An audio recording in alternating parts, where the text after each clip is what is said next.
¿Alguna pregunta?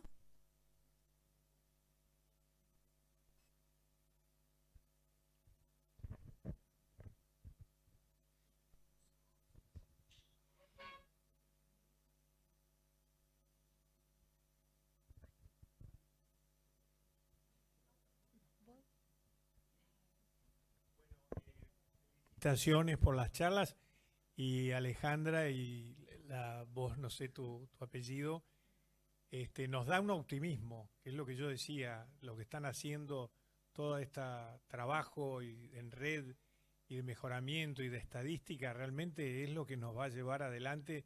Y bueno, económicamente no será lo ideal, pero creo que para los que tenemos vocación en medicina y ustedes del laboratorio, creo que es algo esencial. Creo que esta reunión de hoy muestra lo que está pasando, no solamente los problemas hay en Buenos Aires, sino que hay en toda la Argentina y cómo muchos de ustedes trabajan para resolverlo. Así que felicitaciones, y yo estoy con ese optimismo que tienen ustedes, creo en eso y creo en la educación y en el mejoramiento de los profesionales.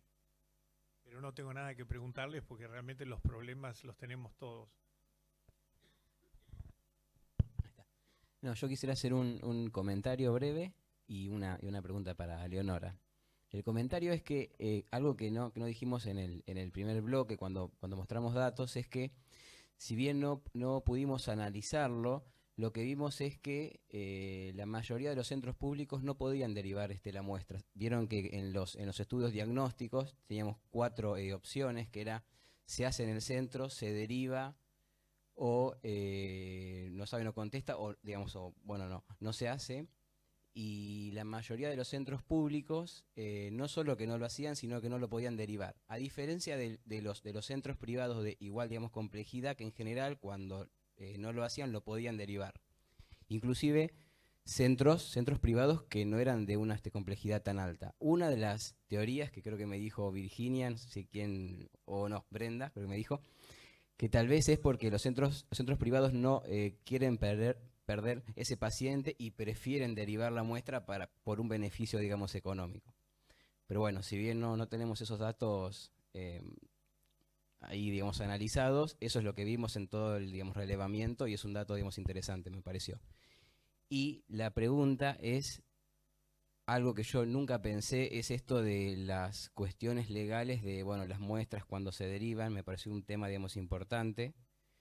Y yo te quisiera preguntar si bien, bueno, obviamente legislar, hacer una ley es algo realmente complejo, pero sí tal vez se puedan hacer o pedir resoluciones ministeriales, o bueno, o normas, aunque no sean leyes, pero por lo menos normas ministeriales, resoluciones, y si esa podría ser una, digamos, alternativa para algo que me parece crítico. O sea, si la idea es de acá muchos años, si se puede también, si se podría también, digamos, avanzar en eso. Y vos Eleonora, vos qué opciones pensaste para que eso no sea, digamos, un problema grave cuando si esto funciona y tenemos mejores redes y tengamos mucho mayor volumen de pacientes derivados y de muestras derivadas, para que no sea, digamos, un problema frecuente. Bueno, hay gente que tiene mucha más experiencia que yo, pero derivar las muestras en el laboratorio es bastante complejo y debería ser mucho más controlado. Llegar a una ley es difícil. Creo que ahí tiene mucha incumbencia en lo que son los colegios bioquímicos de las distintas, digamos, de las distintas provincias que se unen en la Confederación Bioquímica Unificada, y a partir de ahí tendría que surgir algunas pautas que puedan ayudar a todo este proceso. Si bien el laboratorio trata de seguir las normas internacionales como la ISO 15.819, que establece todos esos controles, pienso que no sé la experiencia que tiene acá, por ejemplo, Yolanda o Luis, que tiene mucho más, reciben y entregan mucho más derivaciones de la muestra, ¿por dónde puede surgir la ayuda al momento? No me mire con esa cara. Gracias, Eleonora. En realidad, la responsabilidad es del que firma el estudio. Si vos me derivás una muestra a mí, yo te firmo un disparate, después voy a decir que esa muestra no me consta que sea del paciente, no me consta la preanalítica, y eso es un problema serio que no va a tener solución. Lo que es real que, por ejemplo, el CAP te dice que uno debería derivar muestras, porque esta es una cosa que se hace en todo el mundo, pero se debería derivar a un lugar que también esté acreditado, o sea que de alguna manera uno sea consciente de la idoneidad, pueda demostrarla. Particularmente en hemostasia es extremadamente problemático esto por las variables preanalíticas que vos mencionabas. Pero lo que sí es cierto es que frente al conflicto, el laboratorio que firma, la institución que recibió el paciente, es la que va a ser en última instancia responsable. No sé qué me dice Jolie.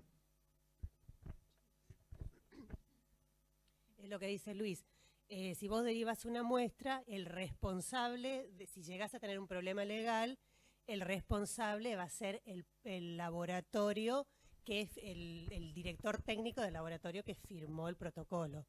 En el laboratorio que trabajo yo, donde recibimos muchísimas derivaciones y recibimos derivaciones de muchísimos otros laboratorios más pequeños, pasó en una oportunidad que se derivó una muestra, bueno, no tiene nada que ver con la hemostasia, pero bueno, fue un HIV, el HIV hay que comunicarlo.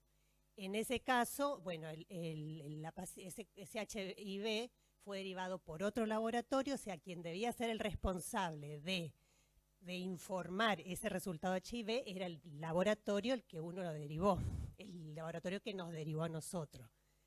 Hubo un problema legal, pero bueno, el laboratorio donde trabajo yo, bueno, zafamos, digamos, porque quien no comunicó el resultado fue el laboratorio que recibió la muestra, ¿no? Ahora bien, yo te pregunto, si uno sigue la norma y yo, laboratorio, te derivo a vos, por ejemplo, una determinación, ella me entrega el informe y yo cuando lo mando al paciente o al médico, agrego el informe firmado por ella, aún sigo siendo la responsable porque yo no lo firmé, yo lo derivé e hice lo adecuado, que es mandar el informe con la firma del especialista, digamos. ¿Aún sigo siendo la responsable? En realidad, no, acá no hay una legislación con respecto a la derivación, entonces es una cosa medio oscura esa. La cuestión es que si vos firmaste el protocolo, el responsable va a ser el que firmó el protocolo. Yo creo que por eso el CAP, como decía Luis, el CAP exige que, porque en Estados Unidos seguramente por una cuestión legal, ellos exigen que en el protocolo figure el laboratorio al que vos le derivaste la muestra. Entonces me parece que de esa manera se cubre. Viste que yo te había mandado un protocolo de la Clínica Mayo y ellos no tienen una firma de un profesional, pero sí abajo figura que esa determinación no fue realizada en la Mayo Clinic, sino que fue realizada en otro lado. Seguramente si hay un problema legal, el responsable va a ser el laboratorio al que vos le derivaste la muestra. ¿Qué pueden hacer los colegios bioquímicos? Mira, el colegio acá, la ley del Colegio de Bioquímicos de la Capital Federal es del año de ejercicio profesional es del año 1967. Seguimos con esa ley, es así, para habilitar los laboratorios, todo se sigue con esa norma que todo el mundo sabe que ya no sirve más y sin embargo nos sacan una ley nueva. Por ejemplo, hoy día que existen muchos los laboratorios, los centros de tomas de muestra de los laboratorios grandes, vos cada laboratorio chiquitito, que en realidad no es un laboratorio, es un centro de toma de muestra, lo tenés que habilitar como si fuera un laboratorio. Y el día que te van a inspeccionar lo tenés que llenar de equipos, trucho, todo para que te aprueben la habilitación. Y es porque son leyes que son recontra viejas, arcaicas, pero a mí me decía una inspectora del Ministerio de Salud, que yo una vez me quejaba por todo eso, y ella me decía, ¿y por qué el Colegio Bioquímico que se reúne una vez por mes acá en el Ministerio de Salud, no sé para qué, por qué no plantean esos temas? Igual,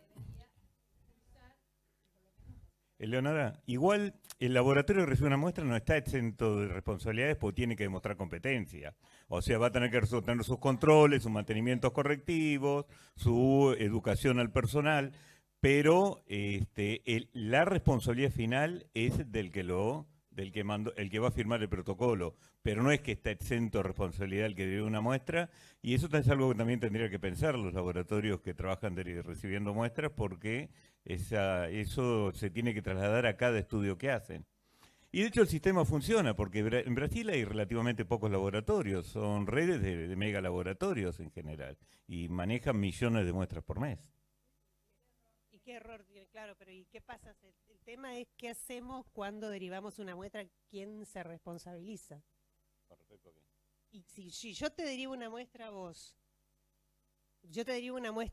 y hay un problema legal porque en tu laboratorio algo pasó, o sea, ese resultado está mal, pero después el protocolo lo firmé yo. Soy el responsable yo porque lo firmé. Sí, posiblemente haya una responsabilidad solidaria en ese caso. Es muy probable. No es algo que pasa muy seguido esto. De eso.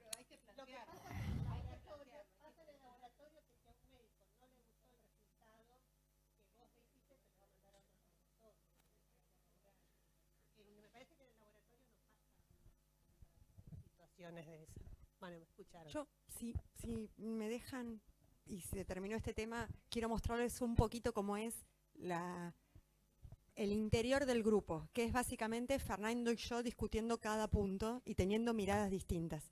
Y las chicas mirándonos con cara de paren. Vieron que él habló de la derivación y planteó que era probable que los privados derivaran más para quedarse con el paciente y para no perder el paciente. Me consta que fue una idea que no fue de Fernando, pero que a Fernando le cerró, pero yo tengo otra mirada que me parece que se desprende de que mi práctica profesional siempre fue en el ámbito público. Y es que la gran cantidad de centros públicos que no pueden derivar porque no tienen recursos para derivar. Porque si no hay un hospital público que acepte esa muestra, no tienen económicamente la posibilidad de mandar la muestra a ningún lado. Y esa es la causa más importante obviamente nosotros no lo tenemos evaluado, lo hemos conversado en el grupo y probablemente el año que viene los invitamos a contestar nuevas preguntas de cosas que no surgieron de ver los puntos, ¿no? Pero la mayoría yo trabajo en un hospital donde podemos derivar muestras, si no podemos hacer la determinación, pero es una excepción y solo podemos hacerlo si el paciente está internado, porque si el paciente está ambulatorio no podemos derivar las muestras. Así que la verdad es que yo creo que ese es el principal motivo por el cual el ámbito público tiene esa alta tasa de no poder hacer, porque no tiene y no puede mandar a ningún lado. Yo también trabajo en un hospital público acá en el gobierno de la Ciudad de Buenos Aires. Nosotros trabajamos teóricamente en red, también en la parte de laboratorio, pero hay igual muchas determinaciones que no las tenemos disponibles. Por ejemplo, el factor 13, la ADAM 13 ahora tenemos, pero hay otras determinaciones que a veces tampoco los hospitales que reciben tampoco lo tienen los reactivos, entonces no nos pueden recibir. Entonces a veces hay muchas determinaciones que terminan no haciéndose, o bueno, diciéndole al neumatólogo, bueno, fíjate si lo podés mandar, si el paciente puede ir a un lugar privado para resolverlo, porque si no, no lo podemos hacer. Y tenemos otro problema también nosotros, hablando de la parte preanalítica, que en el gobierno de la ciudad tenemos un móvil que nos traslada la muestra, pero por ejemplo no tenemos disponibilidad de hielo seco. Entonces la muestra la mandamos congelada y rezamos para que llegue al lugar de origen congelada, porque el alto costo del hielo seco impide que podamos tener ese servicio, digamos. Andrea, un comentario y una pregunta. Así como tenemos variables de error preanalítico, analítico y posanalítico en las determinaciones y que son muy críticas en la parte de coagulación, de hemostasia, hay otro aspecto que es muy relevante también y es con la historia clínica. Los resultados de los estudios complementarios pueden ser normales o anormales, pero la interpretación depende del contexto clínico del paciente. En aquellos pacientes que por la red han sido derivados a tu institución, ¿ustedes tienen un acceso completo a la historia clínica? ¿Hay un hábito de trabajo similar para que uno pueda tener una mejor interpretación de los estudios que se han hecho? Al respecto de ese punto, el tema no es uniforme. En algunos casos, para mejorar la recepción de la información y además para mejorar un poco las solicitudes, acotarlas al caso clínico y no que sea todo el panel posible de solicitudes, que es algo que muchas veces en hemostasia uno ve, lo que hacemos es pedir que se derive el paciente, sobre todo cuando es de la red de la zona sexta sur, que están relativamente cerca del Hospital El Cruce. Entonces, ¿qué significa esto? En Virginia, en vez de recibir la muestra para estudiar una abortadora frecuente, me mandan a la paciente abortadora frecuente a mí, yo la veo clínicamente y bueno, en este caso Virginia recibe una paciente con una evaluación clínica previa y tiene la posibilidad eventual de discutir si le hacemos algún otro estudio o no se lo hacemos y demás. Esto no es uniforme y no está estandarizado. Ocurre que se reciben muestras sin datos clínicos frecuentemente y que a diferencia de Leonora, que tiene la suerte de tener acceso a las historias clínicas de los hospitales que son nodo, no nos pasa a nosotros. Porque los hospitales de la red tienen desgraciadamente un desarrollo mucho menor que el Hospital El Cruce. Hay muchas asimetrías. Las historias clínicas son en papel, entonces es muy difícil de acceder a la información. Hace muchos años, cuando yo era muy joven y recién empezaba a trabajar, hicimos un trabajo que comparamos la posibilidad de que un anticoagulante lúpico dé positivo cuando el estudio lo pedíamos, el reumatólogo del hospital y yo, versus otro estudio de anticoagulante lúpico que no sabíamos quién lo había pedido. No hacíamos un análisis de si estaba bien o no pedido. Lo que hacíamos era comparar cuál era la probabilidad de que sea positivo cuando lo pedíamos al reumatólogo y hematología versus no sabemos quién lo pide. Y notamos diferencias. Obviamente había diferencia. La probabilidad de que fuera positivo cuando el reumatólogo o hematología lo pedía era mayor. Esos datos se mostraron en el hospital. Ganamos una mención, nos dijeron qué lindo trabajo, pero nada cambió. Siguió siendo abierto y esa es una dificultad que tenemos como hospital en red, que no sé exactamente por qué o no sé todos los motivos, muchas veces la información no llega como corresponde y no se comprende que no es una cuestión de egos, porque desgraciadamente a veces hay que plantearlo en estos términos. No es si yo soy más fuerte o menos fuerte que vos para pedir el estudio. No está planteado en esos términos. Está planteado en intentar tener toda la información clínica para valorar la indicación y para después poder interpretar el resultado. Eso es algo que a veces es muy difícil de que la comunidad solicitante comprenda.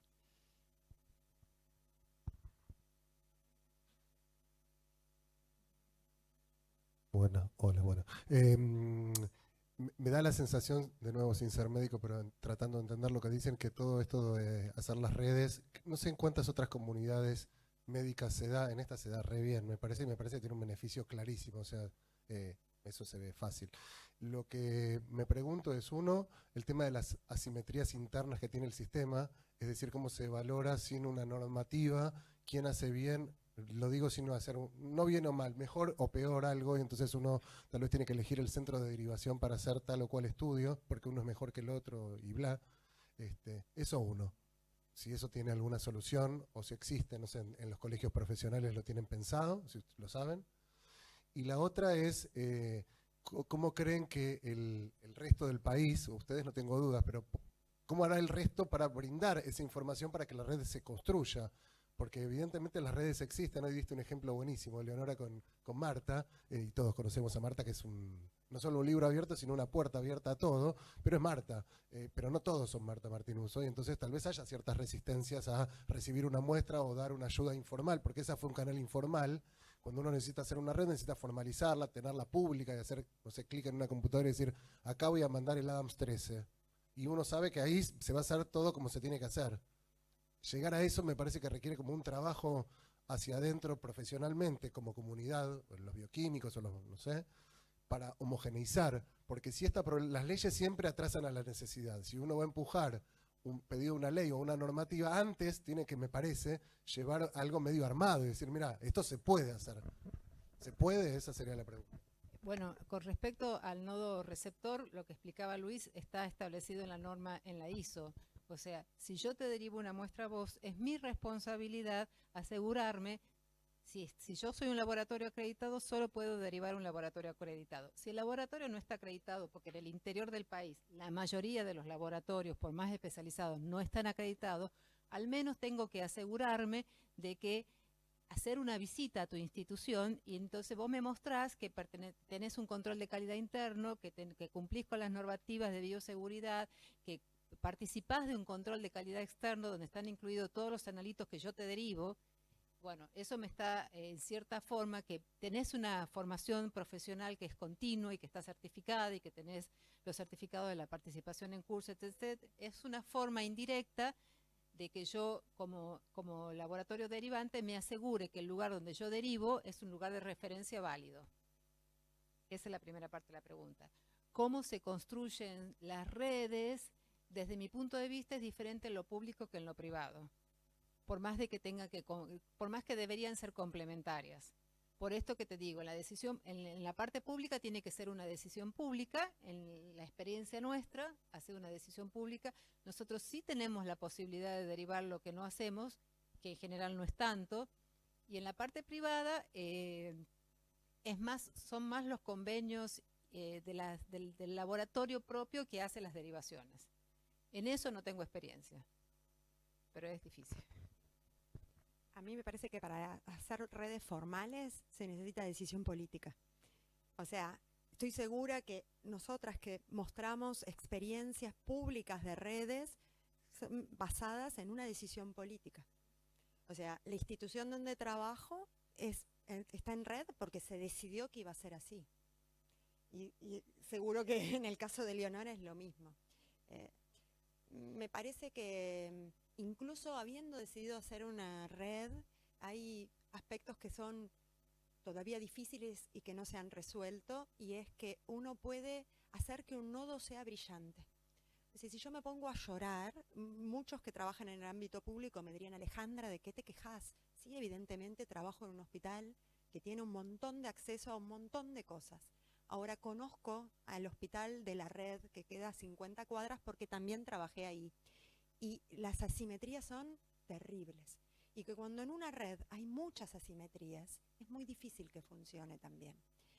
Y cuando esa red, por más que tenga decisión política de estar formada, los diferentes nodos dependen de distintos financiadores, nación, provincia, hablando de lo público, nación, provincia, solo provincia, municipio, esas asimetrías yo creo que son casi imposibles de resolver. Desde que trabajo en el hospital, que trabajo desde el año 2008, que es básicamente cuando se abrió, estamos hablando de la importancia de no solo crecer nosotros, o sea, no solo crecer el Hospital El Cruce, sino también propiciar el crecimiento de los nodos o los hospitales derivantes. La cantidad de hematólogos y hematólogas que hay no solo no aumentó en este tiempo, sino que disminuyó. Y las condiciones de trabajo de esos hematólogos y hematólogas no solo estoy segura que no mejoraron, sino que empeoraron. En mi otro trabajo, el que ya no tengo porque ya no fui más capaz de sostener, mis condiciones laborales empeoraron con el tiempo en lugar de mejorar. Entonces, esto es bastante complejo y difícil.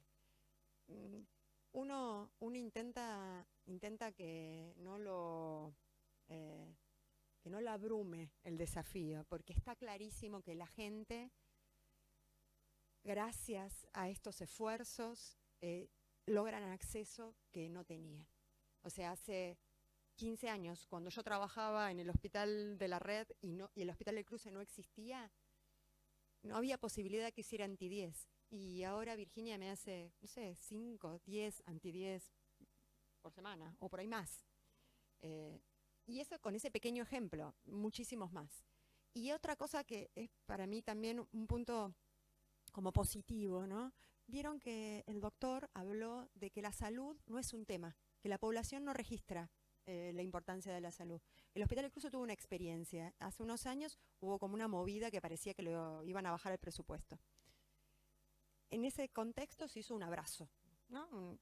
No saben la cantidad de gente que había. Había muchísima gente común, y gente pacientes. Y yo me pregunto, ¿cómo fue que hicimos eso? Y yo creo que tengo la respuesta. creo que tengo la respuesta. Y es que en ese lugar no había nada. No había nada. Cuando digo nada, es nada. Una leucemia aguda en esa zona o conseguía cama en La Plata o de milagro entraba en Cava. Pero no había nada. La gente tiene un registro de lo que significa no tener y ahora tener. Y me parece que yo coincido con la doctora Celebrín.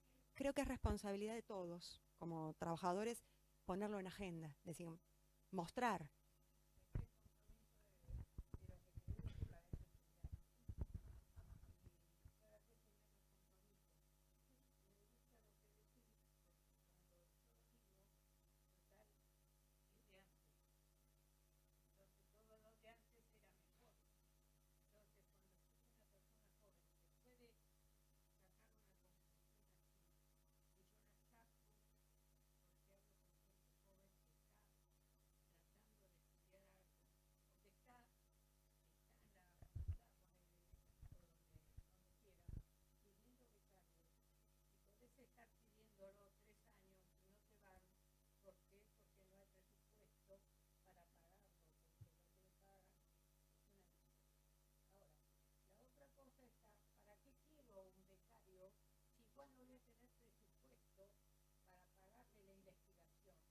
Justo para cerrarme, Sí. Lucía, porque fíjate que en el CAT el año pasado lanzamos un programa de financiamiento para proyectos de investigación que necesitaban dinero para desarrollar estos proyectos y este año lo vamos a volver a lanzar, así que esperamos que todos estos buenos proyectos...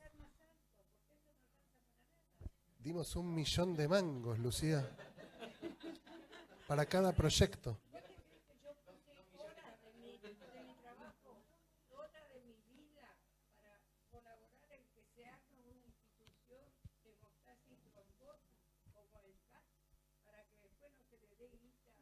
Y se le está dando, por eso.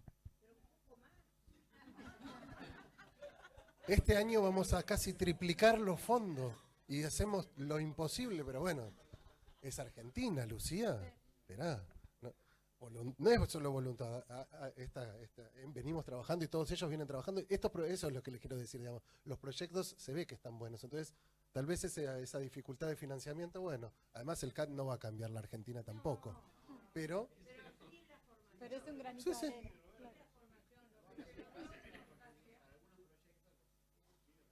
Bueno, ojalá presenten muchos y buenos proyectos. Gracias por la reunión. Gracias por todo. Nos tenemos que ir. Así que buen año para todos el que viene.